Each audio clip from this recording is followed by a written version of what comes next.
Alô, pessoal. Há muita gente aí sugerindo o meu nome para o Ministério da Educação. E, em vista disso, eu me vejo obrigado a expor, em linhas gerais, o que eu penso da situação da educação no Brasil e o que se pode e o que não se pode fazer por ela. Então, em primeiro lugar, eu devo advertir que eu, como escritor, eu faço o que me der na cabeça. E eu, como ministro, eu só posso fazer o que o regulamento do cargo me exija e me permita, coisa da qual eu não tenho sequer a menor ideia. Então, desde logo, me colocar no Ministério da Educação seria uma tremenda irresponsabilidade. Isso não quer dizer que eu não entenda absolutamente nada de educação, ao contrário, entendo. E o meu trabalho de professor tem mostrado, pela sua eficiência e pelos seus resultados, que algo a respeito eu sei. Mas o que eu sei fazer? Exatamente o que eu estou fazendo. Ou seja, preparar adultos para a vida intelectual superior. Se você me der um bando de crianças para educar, eu não sei o que fazer com elas. Me der um bando de adolescentes, eu também não sei. Se você me der um bando de recrutas do exército, eu também não sei treiná-los, e assim por diante.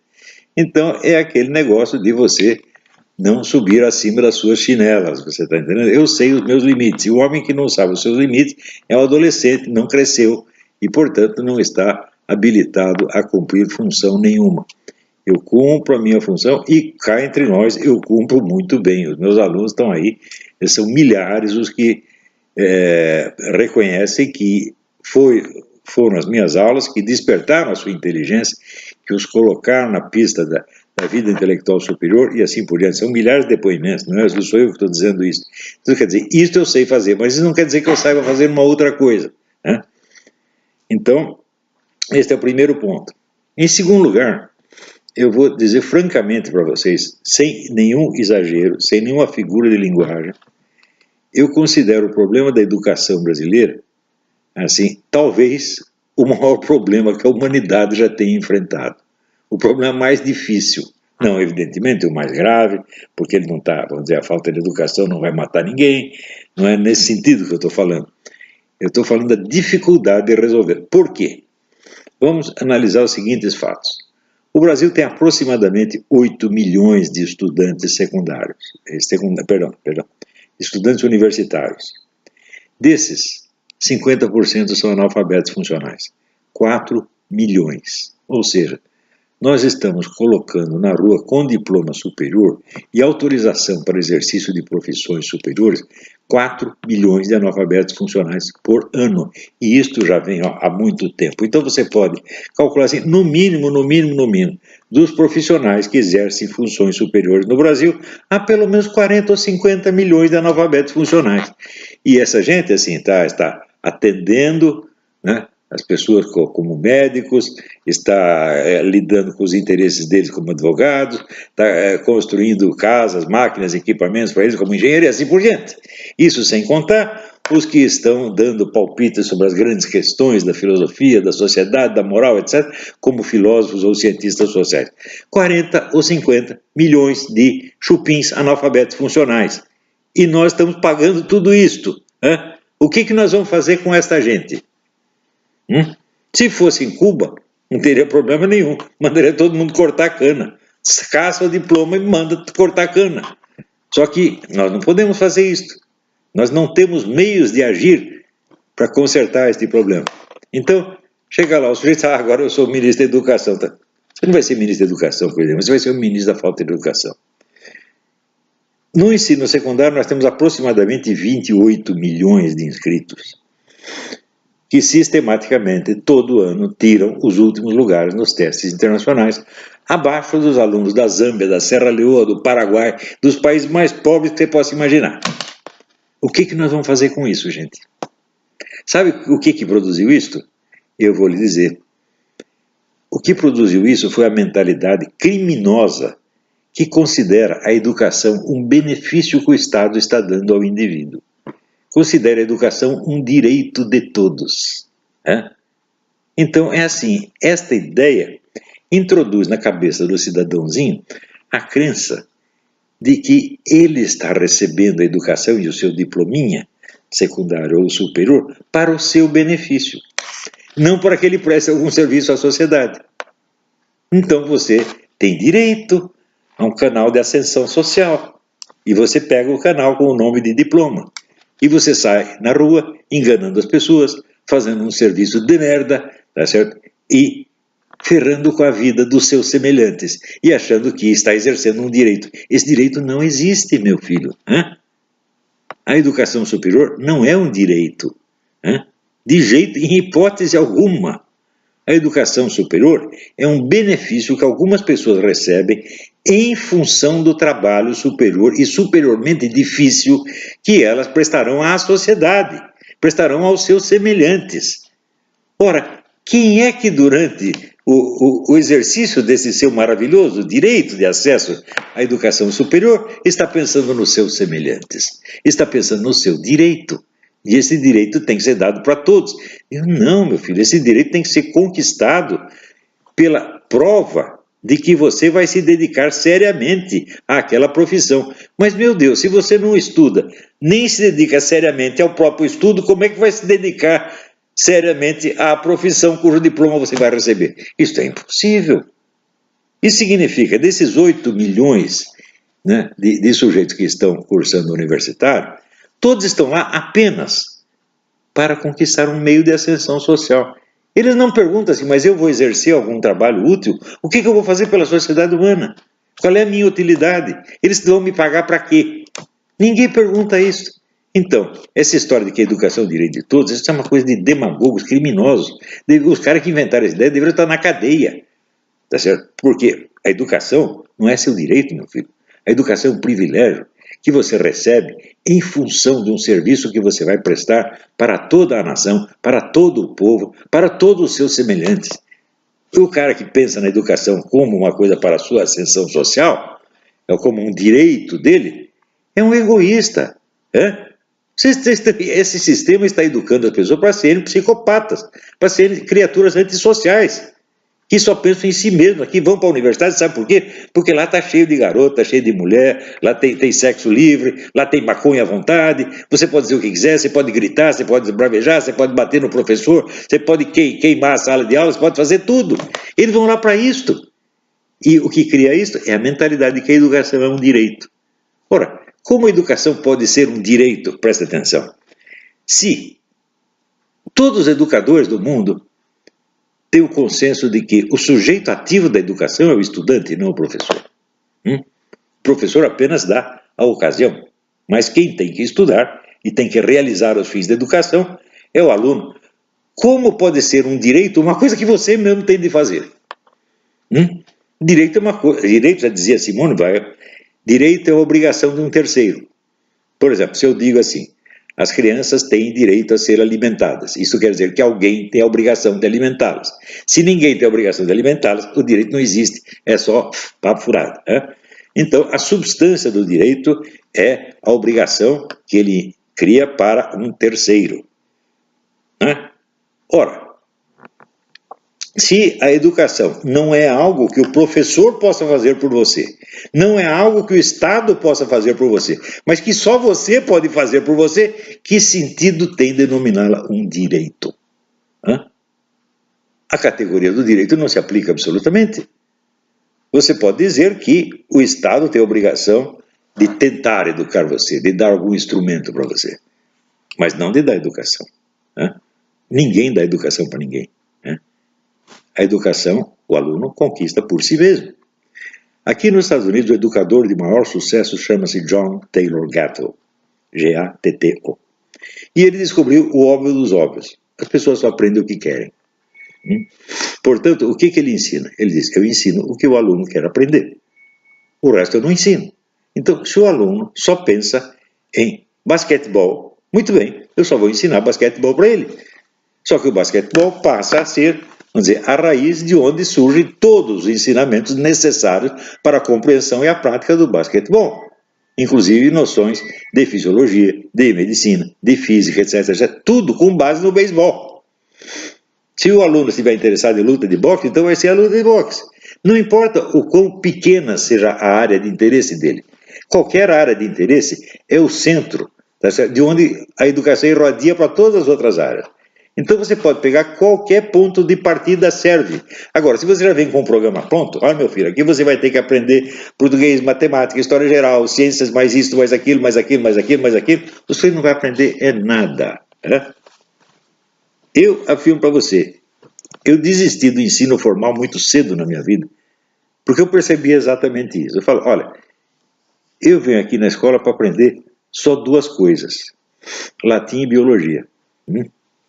Eram os únicos cujos professores, as únicas matérias cujos professores despertavam o meu interesse. Essas duas coisas eu aprendi. O resto, eu não sei o que os professores estavam falando.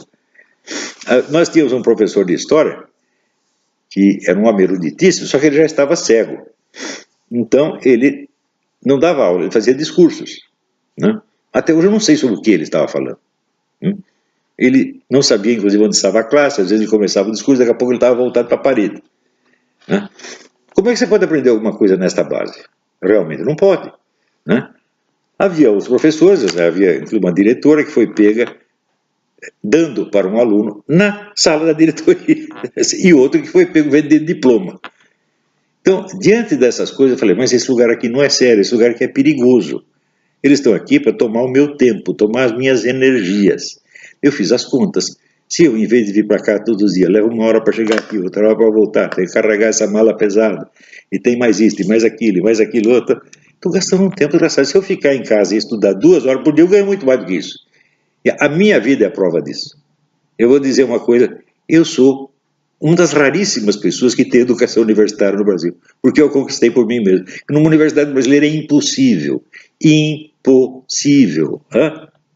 Eu vejo, claro que eu não conheço todas as universidades, mas eu conheço suficientemente o ensino de filosofia e ciências humanas, que eu sei que é um desastre. Um exemplo do desastre é, por exemplo, o uso que se faz, que nas universidades, que os professores, como por exemplo esse seu Renato Janina Ribeiro e outros, fazem da palavra fascismo. Eles não têm a menor ideia do que foi o fascismo. Eles nunca estudaram isso. Não tem nenhuma substância histórica o que falam do fascismo. Nada, zero, zero, zero, zero, zero. Eles partem de uma ideia que foi criada, vamos dizer, mais ou menos por Antônio Gramsci e outros marxistas, de que, como só o marxismo tem uma teoria racional da sociedade e da história, quem quer que se oponha àquilo está no irracional. Partindo do princípio de que o fascismo é racional, então o fascismo não é sequer uma ideologia, não é uma filosofia, não é nada. O fascismo é apenas violência, gente gritando, etc, etc. Graças a isso, todo mundo ignorou a ideologia inteira do fascismo. Ninguém estudou, só começaram a partir dos anos 50, graças a um sujeito chamado James Gregor aqui nos Estados Unidos e a um historiador italiano chamado Emilio Gentili. Eles falaram, vamos parar de chutar coisas, vamos estudar, vamos ver o que os caras realmente pensavam. Daí você descobre isso que eu anotei num post ontem, aquele problema, assim, de enigma terrível. O fascismo e o socialismo são tão parecidos nos seus métodos de governo, mas tão parecidos, que chega a ser um enigma você perguntar por que eles se odiaram tanto. E daí só tem uma explicação. Ambos eram regimes ditatoriais, violentos, cruéis, assassinos, tá certo? E sobretudo ladrões, tiravam tudo que o povo tem, reduz a fome, mata, tortura, prende, etc, etc. Ambos faziam a mesma coisa, censura para tudo quanto é lado, polícia política invadindo a sua vida, era a mesmíssima coisa, só havia uma diferença. O comunismo se dizia herdeiro da tradição iluminista e, portanto, ele fazia tudo isso em nome da democracia, da liberdade, dos direitos humanos, de um futuro igualitário, papapá. E o fascista assumia que ele não gostava de liberdade, não gostava de direitos humanos, não gostava de democracia, e que o negócio era ditadura mesmo, e que o negócio era bater em todo mundo. Então eu comparo, de um lado você tem um hipócrita maquiavélico, do outro lado você tem um sincerista obsceno. Essa é a diferença fundamental entre comunismo e fascismo. E por isso os comunistas odiavam os fascistas, porque bastava aparecer um fascista no pedaço, que toda a hipocrisia do comunismo se revelava.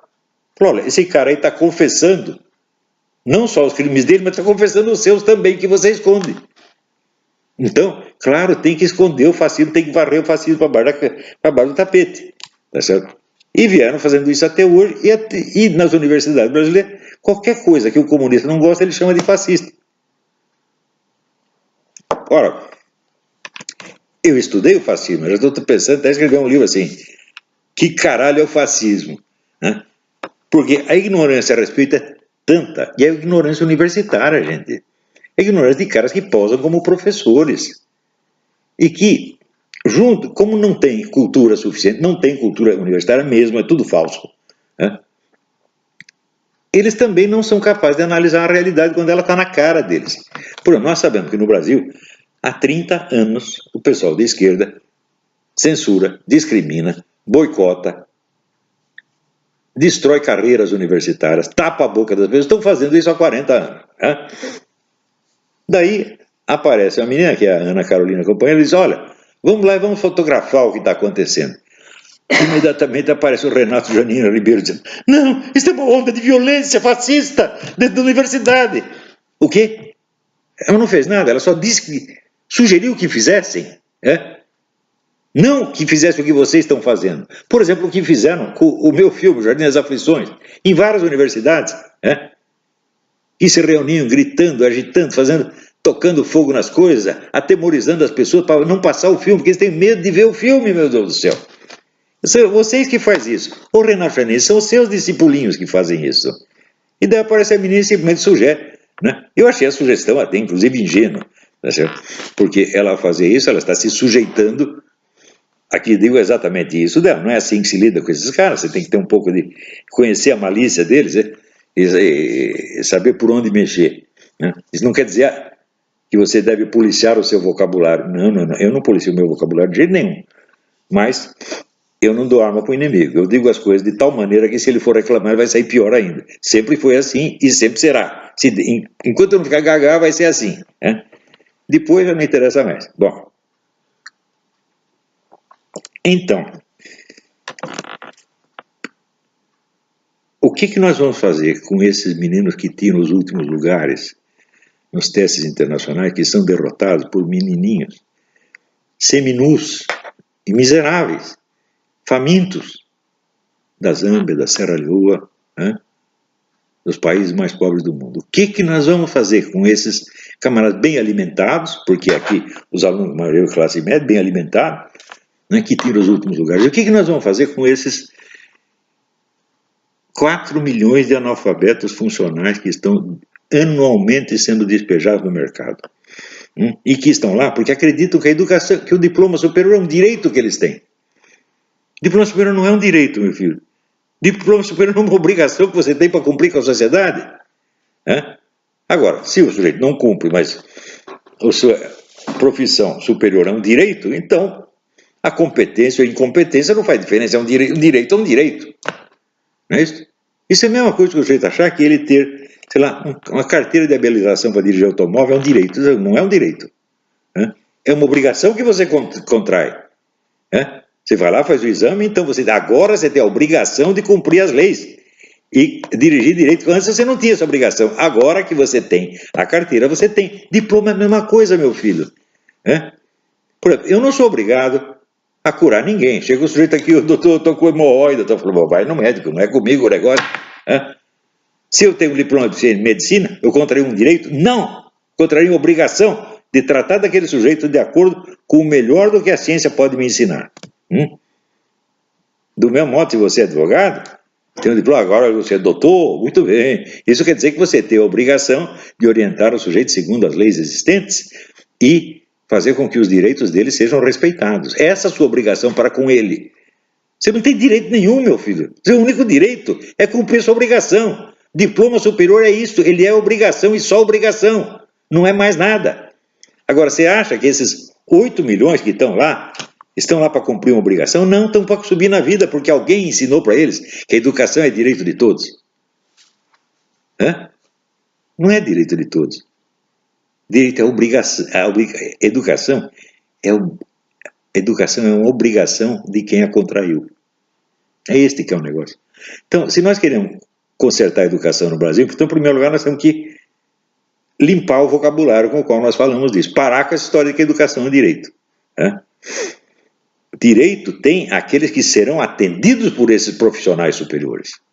Você tem o direito de ser bem tratado pelo médico, de ser bem orientado pelo advogado, de ser bem educado pelo professor de filosofia, dizendo, já como eu ensino filosofia. Não vocês, gente da USP, vocês são todos vigaristas. Todos, sem exceção. Não tem um que preste. Porque quando tem um que preste, geralmente é um sujeito que veio do exterior, ou que está totalmente deslocado no meio, que é mal visto. Por quê? Porque não repete os slogans e os chavões que constituem toda a sua filosofia. Quando o Paulo Arantes escreveu aquele livro reconhecendo que em 70 anos a USP não havia produzido um único filósofo, imediatamente o departamento de filosofia da USP tinha que ser fechado. Porque é o tal negócio, aqui tem uma escola de equitação, só que nunca um sujeito ali conseguiu ficar em cima do cavalo por mais de um minuto. O que você faz? Fecha essa porcaria. Então, a faculdade de filosofia da USP é uma porcaria. E ainda vem essa história, não, nós não produzimos filósofos, produzimos grandes historiadores da filosofia. O quê? Você não produziu nenhum historiador da filosofia. Nenhum que preste. Porque o único livro bom de história da filosofia que eu vi no Brasil foi a do Castro Neri, História da Filosofia Antiga, que foi publicado em 1936, 37. Nunca mais vi nada que prestasse. Ora, eu mesmo dei um cursinho que em versão resumida foi depois publicado como CD e transcrição. Transcrição não gostei muito, está mal feita, mas que é a História Essencial da Filosofia. Que depois apareceu seu Paulo Giraldelli, é o inventor do parto anal. Basta isso, ele diz que antigamente os homens não conheciam o coito vaginal, só o coito anal, e que o coito vaginal foi a descoberta tardia. Então vocês imaginam por onde nasciam as crianças, por onde se geravam e nasciam as crianças até então. O sujeito que diz isso, é evidente, tem que estar internado no hospício, mas ele, vendo o título do meu curso, criou um curso dele com o mesmo título. É isso. E esse cara é professor universitário. Bom, mas eu vi uma cena dos alunos dele quase batendo nele. Então entende-se o ensino que ele dá. Então, mas no Brasil, um país onde o Paulo Giraldelli é aceito como professor de filosofia, o país está acabado. Um país onde esse bocó de mola, tipo Renato Fernando Ribeiro, chega a ser ministro da Educação, e o Haddad, o famoso Cagade, chega a ser ministro da Educação, o homem que fala cabeçalho. Ora, cabeçalho é uma das palavras que o professor mais usa desde a escola primária.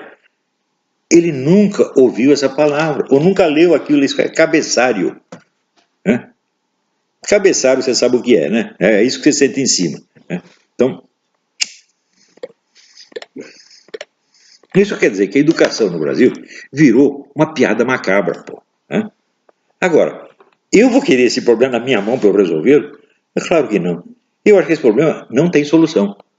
Sobretudo, no prazo de um mandato presidencial, não tem solução. Não esperem que o Bolsonaro resolva isso. Ele não é o super-homem, ele não é Deus. Esse problema, só a sociedade brasileira como um todo, se tomar consciência do problema, talvez consiga fazer alguma coisa para resolver. Mas como é que vai tomar consciência do problema se todo mundo está embalado na ilusão de que a educação é um direito? Outra ideia, pior ainda, é que a educação é um meio de subir na vida. A educação não eleva ninguém. Isso aí uma vez, a Odebrecht, que a Fundação Odebrecht me pediu um parecer sobre isso. Eles estavam lançando uma campanha para o povo exigir melhor educação. Ele falou, vai dar certo? Eu falei, não vai. Porque é o seguinte, a educação no Brasil não é um meio de subir na vida. Ela não dá isto a quem a tem, mas nega a quem não a tem. A educação não foi feita para ajudar você a subir na vida, mas para impedir você de subir na vida se você não tiver o diploma tal ou qual. Porque, olha, subir na vida sem o diploma, só com o poder do conhecimento puro e simples, olha, meu filho precisa ser um bocado inteligente para fazer isso. Eu fiz isso, inteligente, corajoso e forte, coisa que a maior parte das pessoas simplesmente não são. Então, eles precisam do diploma porque só conseguem subir na vida com a ajuda do professor, da instituição, etc, etc. Então, mas isso é uma falsa promessa. Você já viu na Vila Paulista, tem uma loja chamada assim, o Engenheiro que virou suco. O nego tinha lá um diploma de engenheiro, não conseguiu ganhar o tostão, abriu uma lojinha de suco na Vila Paulista e fez o seu pé de meia com o suco. Nós sabemos que em muitos países a situação é assim. Na Rússia é assim. Na Rússia você encontra engenheiro, médico varrendo rua. Todo o regime comunista dava diploma de curso superior para todo mundo. Só que não é emprego para todo mundo. Né? Então, esta coisa da educação como direito é uma mentira. Isso tem que acabar. A educação não é um direito que você tem. A educação é uma obrigação que você contrai para com toda a sociedade. Basta colocar esta ideia na cabeça e você já começa a ver as coisas com mais realismo. Agora, o nosso problema não é como nós vamos educar mais brasileiros. Né? O problema é o que nós vamos fazer com os analfabetos funcionais que já estão na rua. Você sabe quantos analfabetos funcionais tem no parlamento? Né? Pelo menos 50%. Né? Uns 300 neguinhos lá. Né? 300 analfabetos funcionais. Tudo falando grosso. Tudo a seu doutor. Né? No Ministério. Né? Quantos analfabetos funcionais tem no Ministério Lula? Né? No Ministério Dilma? E assim por diante. Isto é um desastre educacional como nunca aconteceu no mundo. Né? Agora, vocês querem me botar no Ministério para resolver isso? Meu Deus, que poderes tem o Ministro da Educação? Em primeiro lugar, se está sob o Ministério, o Brasil já assinou convênios internacionais que têm valor de preceitos constitucionais, que o cara não pode voltar atrás, ele está amarradinho. O que você quer que ele faça? Né? Então, uma coisa que eu penso é o seguinte: a educação no Brasil não tem solução no nível federal. Talvez no municipal ou estadual ainda tenha, porque eles têm mais margem de manobra. E, sobretudo, na esfera da iniciativa privada, você pode fazer muita coisa. Agora, no Brasil, há 50 ou 60 anos, só se concebe dois tipos de educação. A educação pública ou estatal, que é custeada com o dinheiro dos impostos, e a educação comercial ou empresarial, tá certo? Feito por empresas que cobram mensalidades, às vezes altíssimas, né? Para dar o seu diplominha para as pessoas. Falar, peraí, se você pensar, como começaram as universidades? Elas eram universidades estatais ou eram universidades empresariais? Não é nenhuma coisa nem outra, meu filho. As universidades surgiram como clubes de aficionados. Quem criava a universidade? Os estudantes. Eles se reuniam e falavam, agora que professor nós vamos chamar? Chama fulano, chama fulano. Chamavam os melhores, né? Porque eles estavam zelando pelo seu próprio interesse. Agora, se tem lá uma equipe de profissionais, ou de burocratas, ou de empresários, eles vão querer resolver a coisa da maneira que seja mais simples para eles, né? Mais simples e mais lucrativa, seja para o Estado, seja para a empresa. Então nós temos que sair dessa estase do público-privado. Né? Você veja, nos Estados Unidos, os Estados Unidos tiveram a melhor educação do mundo até que criaram o seu Ministério da Educação no governo de Jimmy Carter. A partir daí a coisa foi para baixo. Não chegou ao nível brasileiro ainda, mas está caindo, está caindo. Né? Por que era assim? Porque a educação não era da responsabilidade do governo, a educação é da responsabilidade de todos. Então, em vez de dizer educação, direito de todos, não, educação, um dever de todos. É um dever das empresas, é um dever das igrejas, é um dever dos clubes, é um dever das comunidades de bairro e assim por diante. Todos têm que montar escolas e prover a educação a mais barata ou gratuita, se possível. A educação gratuita, você dizer que a educação estatal é gratuita, faz a conta do quanto você paga de imposto, né? E quanto deste imposto vai para as amantes do seu deputado, para as amantes do ministro, até chegar na escola aquele pouquinho que se destinou para lá. Né? Quer dizer, o dinheiro do imposto, ele tem que pagar muita coisa antes dele chegar ao seu destino nominal. Então, isso não é gratuito, gente. Né? Eu estudei numa escola gratuita. A escola da paróquia Nossa Senhora da Paz. Né? Quem podia pagava um pouquinho, quem não podia não pagava nada. E era escola excelente. Né?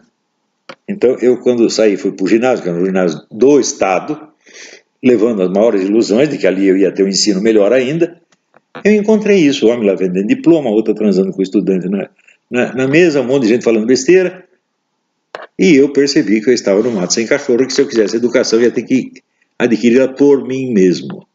Por mim mesmo não quer dizer que eu ia tirar tudo da minha cabeça, não. Eu fui me informar, eu fui procurar qual era o programa de ensino, escolas francês, inglês, alemão, americano. E eu tentava seguir esse programa, né? Por exemplo, a famosa composição francesa. O que eu fiz de composição francesa na minha vida não está no gibi, né? Eu não tinha um professor me fiscalizando, mas eu mesmo tinha que avaliar aquilo, né? Resultado, eu fazendo isso aí, depois, mais tarde, um dia eu falei, não, talvez eu devesse ter uma instrução formal na língua francesa. E daí fui lá fazer o teste na Aliança Francesa. Fiz o teste e a mulher me deu um bilhetinho assim, il entre en septième. Eu entrava no último ano. Bom, então eu nem vou fazer o curso, porque já fiz. Porque eu queria aprender, né? E procurei as fontes melhores.